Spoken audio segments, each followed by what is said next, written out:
There was once a traveller who carried a cracked mirror in a backpack that clinked when she walked.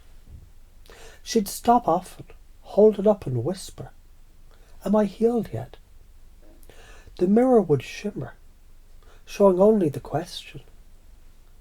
So she'd polish harder, hoping to see an answer appear, until one day a wind came and knocked the mirror from her hands. It shattered completely. For a breath, she panicked. No proof left. And in that silence that followed, she noticed the reflection on a puddle near her feet. Still there, still shining. She laughed. The mirror was never required to make me real. That's the first lesson of the Spirit. When you stop measuring, wholeness becomes self-evident. The proof of healing is the absence of needing to prove. And then there's the second lesson, about not caring what others think. It isn't rebellion, it's energy management. Imagine your attention as sunlight. Wherever it falls, life grows. If you keep shining it on other people's opinions, weeds of doubt sprout fast. When you let that light fall inward, photosynthesis of the soul begins. Science would call it focus and neuroplasticity. Spirit calls it remembering your frequency. Both mean this: neurons and stars alike, far brighter when unburdened by approval. Sometimes people fear being themselves will invite rejection. Of course it might, but rejection is only the world saying, that resonance isn't for me right now. And resonance isn't personal, it's physics. A tuning fork never apologizes for its pitch, it just hums. The other forks that match begin to sing.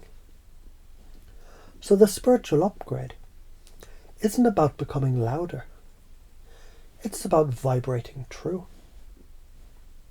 Psychic ability, intuition, channeling.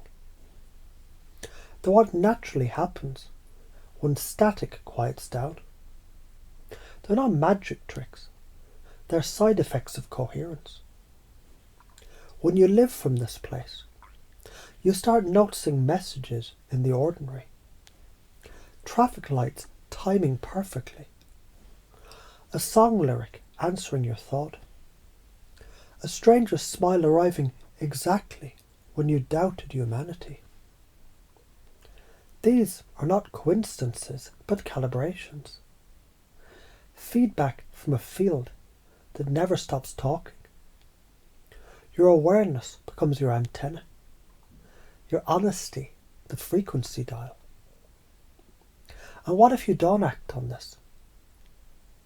Then you stay in the loop, proving, defending, comparing, exhausting yourself in a treadmill of almost there.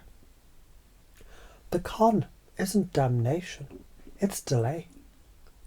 The karma of ignoring authenticity, it's repetition until the lesson is integrated. Like software that keeps prompting update available until you finally click yes. Say yes, update, you won't lose data. You'll recover what was corrupted by self-doubt. See how everything connects. Healing, intuition, courage, energy. They're the same circuit, expressed through different wires. When you stop labelling them as separate, electricity flows again.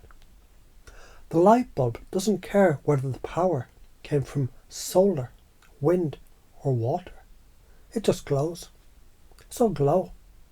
Not to prove, not to perform. Just because that's what you do. When you stop hiding behind explanations. And if you ever forget, think of the traveller with the broken mirror. She still walks, hands empty, face lifted to the sky, laughing at puddles that reflect her everywhere she goes. She never stopped shining, she just stopped checking.